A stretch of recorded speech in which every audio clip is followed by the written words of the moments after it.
शमूएल की दूसरी पुस्तक, दूसरा अध्याय, पहला वचन। इसके बाद दाऊद ने यहोवा से पूछा, क्या मैं यहूदा प्रदेश के किसी नगर में जाऊं? यहोवा ने उससे कहा, हाँ, जा। प्रियो, 3 विषय आज मैं आपसे बांटना चाहता हूं। यात्रा के विषय में प्रार्थना, और दूसरा पलस्तियों के लिए प्रार्थना, और तीसरा शासन के लिए प्रार्थना। इन 3 विषयों को आज मैं आपसे बांटूंगा। यात्रा के लिए प्रार्थना, पलस्तियों के लिए प्रार्थना, शासन के लिए प्रार्थना। पहले हम देखेंगे यात्रा के लिए प्रार्थना। प्रियो, दाऊद जहां था वहां से क्या मैं यहूदा प्रदेश के किसी नगर में जाऊं? इस तरह परमेश्वर से उसने पूछा, यहूदा के किसी नगर में मैं जाऊं? इस तरह दाऊद को पूछने की आवश्यकता थी क्या? हम कई बार एक शहर से दूसरे शहर जाते हैं, एक नगर से दूसरे नगर जाते हैं, एक खेत में काम करते हुए फिर दूसरे खेत में काम करने को जाते हैं, और कभी एक शहर से दूसरे शहर काम करने जाना पड़े तो हम यात्रा करके जाते हैं। आप यहाँ पढ़ाई कर रहे हैं, अगर आपको दूसरे स्थान में जाकर पढ़ाई करना पड़े या यहाँ से आपको दूसरे स्थान में काम करने जाना पड़े या आपको दूसरे शहर में जाकर व्यापार करना पड़े, तो क्या प्रार्थना करने की आवश्यकता है कहेंगे? हमारी यात्राओं के लिए प्रार्थना करना आवश्यक है क्या? हम जो काम करते हैं उसके लिए परमेश्वर की सहायता मांगना आवश्यक है क्या? आवश्यक है। प्रियो, इस बात को दाऊद साबित कर रहा है। जब हम घर से बाहर निकलते हैं, परमेश्वर के सम्मुख प्रार्थना करके जाना भला है। सामान्यतः हम बच्चों से कहते हैं, मुझे बताए बिना बाहर नहीं जाना। यस, मुझे बताए बिना बाहर मत जाना। कोई भी काम करो बताकर करना, इस तरह कहते हैं। कारण क्या है कि भरोसा। हमारे बच्चे हमें बताकर जाने से हमें उन पर भरोसा रहता है। वो हमें माता और पिता के रूप में हिम्मत देता है, और वैसे ही बच्चों में भी हिम्मत रहता है कि हम अपने माता पिता को बताकर आए हैं। बच्चे भी हिम्मत से रहते हैं कि मैं इस स्थान में हूं, इस बात को मेरे माता पिता जानते हैं। ये बच्चों को हिम्मत देता है। प्रियो, आपको पढ़ाई करने के लिए या काम करने के लिए या नौकरी के लिए, व्यापार के लिए आपको यात्रा करना पड़े, तो घर से निकलने की आवश्यकता पड़े तो परमेश्वर से प्रार्थना करके निकलें, विनती कर रहा हूं। प्रियो, एक बार प्रभु के महान दास भक्त सिंह जी को अपने बाल कटवाने जाना था। वे बाल कटाने के लिए जाने से पहले वे प्रार्थना किए, प्रभु मुझे अपने बाल कटवाने जाना है, क्या मैं जाऊं? इस तरह प्रार्थना करने से परमेश्वर ने कहा, मत जाओ। प्रियो, आप में से कोई जब आप बाहर जाते हैं, विशेष करके जब आप बाल कटाने जाते हैं, क्या कभी आपने प्रार्थना किया है? प्रियो, आप कह सकते हैं, क्या बाल कटाने जाना हो तब भी क्या प्रार्थना करना है? आप बाल कटाने जा रहे हों या आप किसी और काम के लिए जा रहे हों, वो आपको सामान्य बात लग सकती है, लेकिन परमेश्वर की सहायता लेकर जाना ये आशीष है। परमेश्वर से प्रार्थना करके जाना आशीष है। हमारे जीवन के महान महान कार्य महान प्रारंभ से ही वे सफल होंगे, ये सोचना गलत बात है।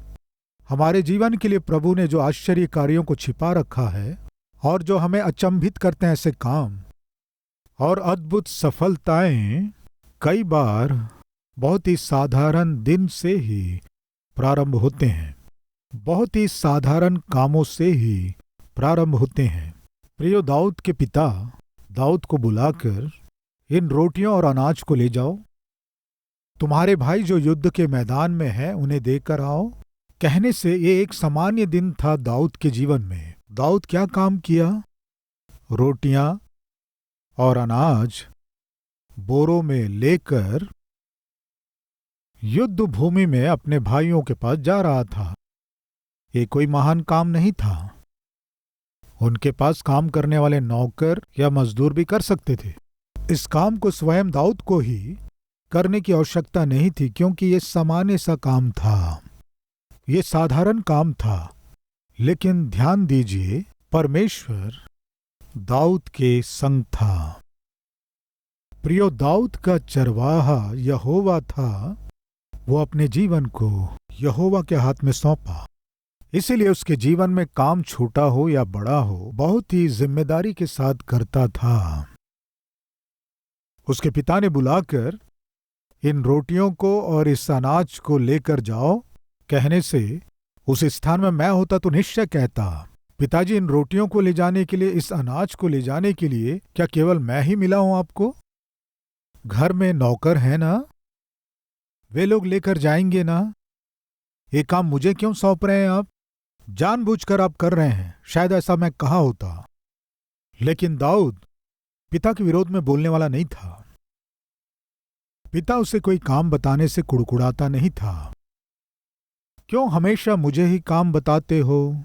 ये कहकर दाऊद पिता को कभी भी परेशान नहीं किया। प्रियो, कुछ बच्चे, लड़के हों या लड़कियां हों, माता पिता यदि कोई काम बताने से वे कुड़कुड़ाते रहते हैं, कुड़कुड़ाते हैं, गुस्सा होते हैं, ये उनका स्वभाव है। कृपया ध्यान दीजिए, दाऊद का स्वभाव गुस्सा होने वाला स्वभाव नहीं था। सामान्यतः गुस्सा करना या फिर क्रोध करना या कुड़कुड़ाना कौन करते हैं जानते हैं? या तुरंत गुस्सा होना, तुरंत क्रोध में आ जाना, तुरंत आवेश में आ जाना, सामान्यतः कौन करते हैं आप जानते हैं प्रियो? आलसी लोग। कौन करते हैं? आलसी लोग, पेटू लोग, हमेशा सोने वाले। उन्हें कुछ काम बताइए, बहुत गुस्सा हो जाते हैं। उन्हें कोई जिम्मेदारी सौंपिए, बहुत गुस्सा हो जाते हैं। कोई काम सौंपकर करो कहिए, बहुत क्रोधित हो जाते हैं। क्यों जानते हैं? उनका पूरा शरीर आलस से भरा रहता है। प्रिय माता पिता, यदि आपको कोई काम सौंपने से आप गुस्सा हो रहे हैं, तो घर का रसोई का काम करने के लिए आप गुस्सा हो रहे हैं, तो आप परिवार के मुखिया के रूप में परिवार के पालन पोषण के लिए मेहनत से काम करने के विषय में गुस्सा कर रहे हैं, तो आपके ऊपर आलसपन छाया हुआ है, सुस्तीपन छाया हुआ है। कृपया ध्यान दीजिए, आलस और सुस्ती घर और व्यक्ति के ऊपर दरिद्रता को ले आता है। आलसी कभी भी किसी के उपयोगी नहीं होते हैं। आलसियों को परमेश्वर भी कभी उपयोग किया हो हम नहीं देखते हैं। अगर हम में कोई आलसी है तो उस आलसीपन से जयवंत होइए। प्रियो, दाऊद के हाथ में रोटियां और अनाज देकर जाओ, युद्ध के मैदान में जाकर अपने भाइयों को देकर आओ कहने से कोई प्रश्न किए बिना दाऊद साधारण दिन के तरह ही उन रोटियों को और भुने हुए उस अनाज को लेकर अपने भाइयों के पास गया। जब उसके भाई युद्ध के मैदान में थे, वो उन रोटियों को और भुने हुए अनाज को ले गया। कृपया सुनिए, वो उसके जीवन का साधारण दिन था, लेकिन वहां एक असाधारण घटना घटी। क्या थी वो? गोलियत ललकार रहा था। क्या कह रहा था? तुम्हारे राज्य के और हमारे राज्य के सैनिक लड़कर क्यों मरना है? तुम में से एक को भेजो, हम में से मैं अकेला आ रहा हूं। यदि मैं हारूंगा तो हमारा देश तुम्हारा गुलाम होगा, तुम्हारा व्यक्ति हारेगा तो हमारा देश तुम्हारा गुलाम होगा। दोनों लड़ाई करेंगे। Very simple. इस तरह वो ललकार रहा था। दाऊद क्या कहा जानते हैं? सेनाओं का परमेश्वर यहोवा को ललकारने वाला ये खतना रहित व्यक्ति किस लायक है? तुम तलवार और भाले के साथ आ रहे हो, लेकिन मैं सेनाओं के परमेश्वर यहोवा के नाम से आ रहा हूं। क्या कह रहा है? मेरे साथ मेरा परमेश्वर आ रहा है। युद्ध यहोवा का है। प्रियो, दाऊद को अपने जीवन में महान भरोसा क्या था जानते हैं? मैं अकेला नहीं हूं। मैं जहां भी जाता हूं, मेरा परमेश्वर मेरे साथ आता है। मैं कोई भी काम करूं, उस काम में परमेश्वर मेरे संग रहता है। सामने शत्रु है, उसे मारना है, लेकिन दाऊद कह रहा है युद्ध यहोवा का है। यानी इसका अर्थ है इस युद्ध को करने वाला यहोवा है। मैं केवल अपने परमेश्वर के हाथ में एक पात्र हूं। मैं उनका एक उपयोगी पात्र हूं। मेरा परमेश्वर मेरे साथ है। वो ही युद्ध करेगा, वो ही जय देगा। आज इस वचन को सुनने वाले प्रिय भाई और बहन, कृपया सुनिए। दाऊद गोलियत को मारकर जब लौट कर आया, उस पूरे देश में एक महान व्यक्ति के रूप में, योद्धा के रूप में नाम कमाया। शाऊल के बाद सिंहासन में बैठेगा, ऐसे महान व्यक्ति के रूप में वो पहचान पा लिया। वो सोचा नहीं। जब वो रोटियां और अनाज ले जा रहा था, वो दिन एक सामान्य दिन था। प्रियो, उस दिन मूसा हाथ में लाठी लेकर भेड़ों को चराते हुए उस पर्वत के पास जब गया, वो सोचा नहीं कि उस दिन वो परमेश्वर का दर्शन पाएगा, परमेश्वर उसे बुलाएगा, परमेश्वर उसे एक अगुआ बनाएगा। मूसा सोचा नहीं। वो एक साधारण दिन था। गिदोन शत्रुओं से डरते हुए जब गेहूं को झाड़ रहा था, वो एक सामान्य दिन था। वो छिपकर अपना काम कर रहा था, वो सामान्य दिन था। अचानक यहोवा का दूत दर्शन देकर, हे शूरवीर सुरमा, यहोवा तेरे संग है। गिदोन ने कहा, यहोवा यदि हमारे संग है तो आज हम गुलाम क्यों हैं? तब परमेश्वर ने कहा, मैं तुम्हें अगुआ बनाने जा रहा हूं। तुम्हारे द्वारा इज़राइलियों को मैं विजय दिलाने जा रहा हूं। आ परमेश्वर गिदोन को बुलाया। वो हर दिन की तरह एक सामान्य दिन था, लेकिन उस दिन गिदोन का जीवन पूरी तरह से बदल गया। यानी मेरा उद्देश्य क्या है कि मैं क्या बताना चाहता हूं कि हमारे जीवन में कब, कैसे परमेश्वर हमें दर्शन देगा, हम पर प्रकट होगा, हमारे जीवन में हमारे कल्पना से परे आश्चर्य कार्यों को करेगा, हम नहीं जानते। आप साधारण रूप से अपना दिन शुरू किए होंगे, लेकिन परमेश्वर उसे एक असाधारण दिन में बदल सकते हैं। इस सत्य को आप ना भूलें। दाऊद रोटियां और अनाज उठाते हुए अपने दिन की शुरुआत किया, लेकिन उसके बाद एक हाथ में तलवार और एक हाथ में गोलियत का सिर लेकर आया। असाधारण रूप से लौट कर आया। मूसा भेड़ों को चराने वाला चरवाहा था। उसके हाथ में चरवाहे की लाठी थी, लेकिन जब वो दर्शन पाकर वापस लौटा, तब वह लाठी चरवाहे की लाठी नहीं, परंतु परमेश्वर के महिमामय लाठी के रूप में बदल गया। उस समय तक वो भेड़ बकरियों को चराता था, लेकिन उसके बाद इज़राइल देश के सारे प्रजा की अगुवाई करने के लिए परमेश्वर ने मूसा को तैयार किया। प्रियो, इसलिए जब हम अपने दिन को प्रारंभ करते हैं, वो सामान्य दिन के रूप में ही प्रारंभ हो सकता है, लेकिन प्रार्थना के साथ प्रारंभ कीजिए। किस लिए? कौन जानता है कि उस दिन परमेश्वर आपके जीवन में क्या करने जा रहे हैं। परमेश्वर की सहायता से प्रारंभ कीजिए।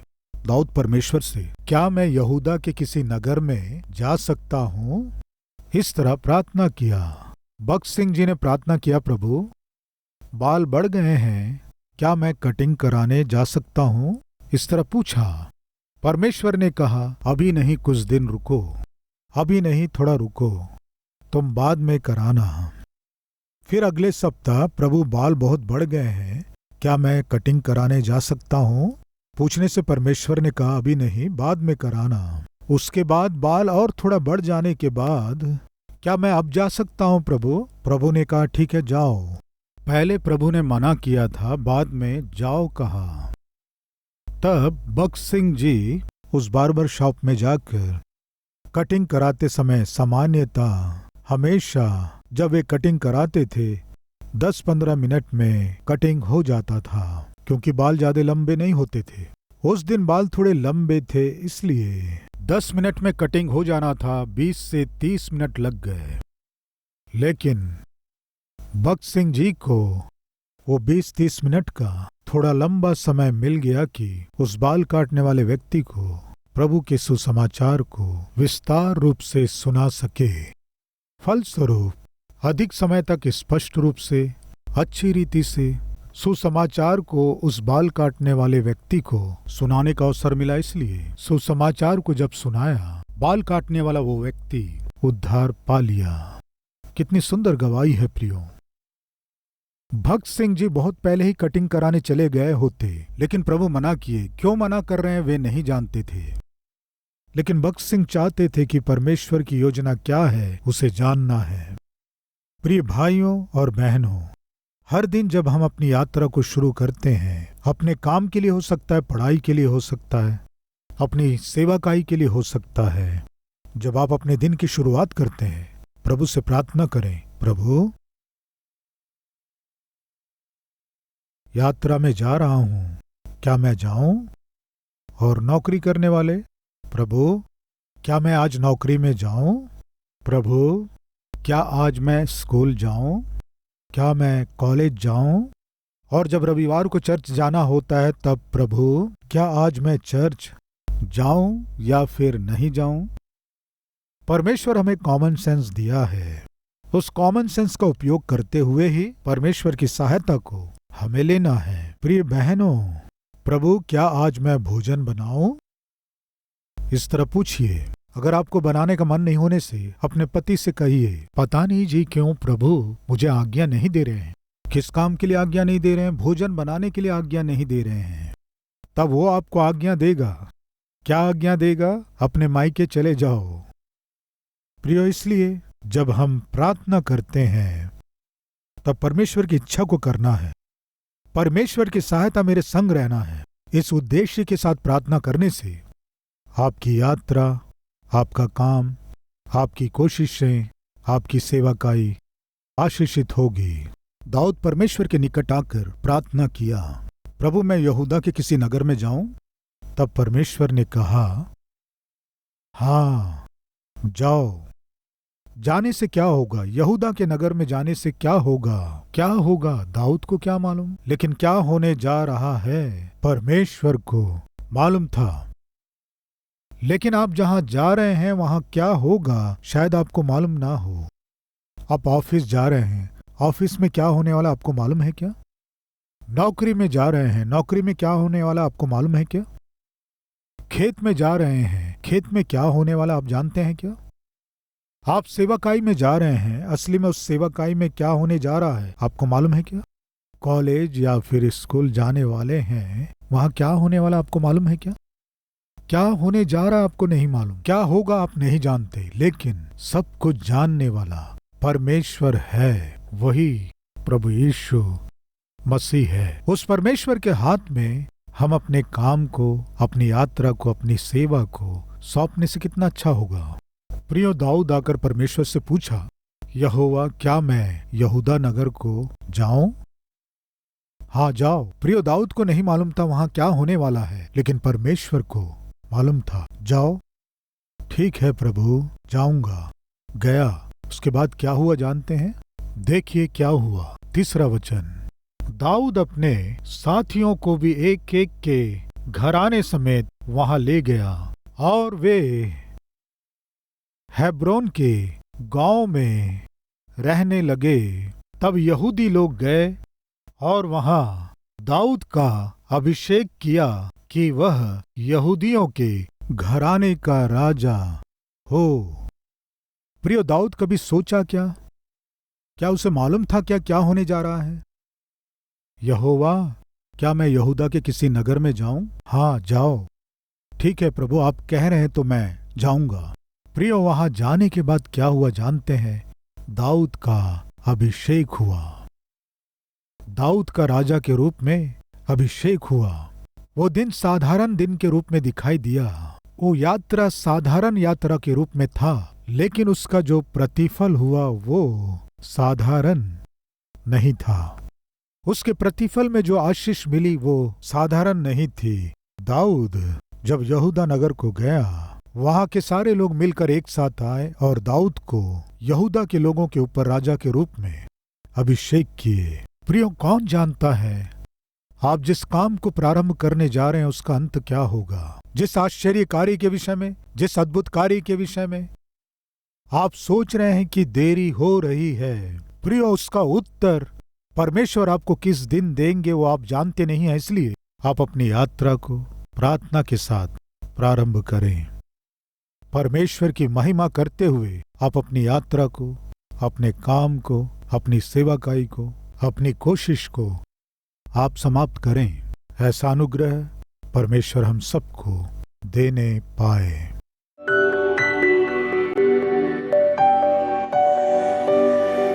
पवित्र पिता, सीधे और स्पष्ट आज आप हमसे बात किए। दाऊद अपने जीवन में हर दिन प्रार्थना के साथ प्रारंभ करता था। इस वचन को सुनने वाले हर एक जन अपने अपने व्यक्तिगत जीवन में हर एक विषय में प्रार्थना के साथ प्रारंभ कर सके और आपके और आपकी इच्छा के ऊपर आधारित होकर बहुमूल्य विजय को पा सके। सहायता कीजिए। आपके योजनाओं को हम जान सके, सहायता कीजिए। यीशु मसीह के नाम से मांगते हैं पिता, आमीन। प्रियो, इस डेली डिवोशन के द्वारा आप आशीष पाए हैं तो और भी लोगों को शेयर कीजिए, लाइक कीजिए और साथ ही साथ कमेंट भी कीजिए। कल फिर इसी समय में एक और डेली डिवोशन के साथ आपके सामने आऊंगा। तब तक के लिए शालोम।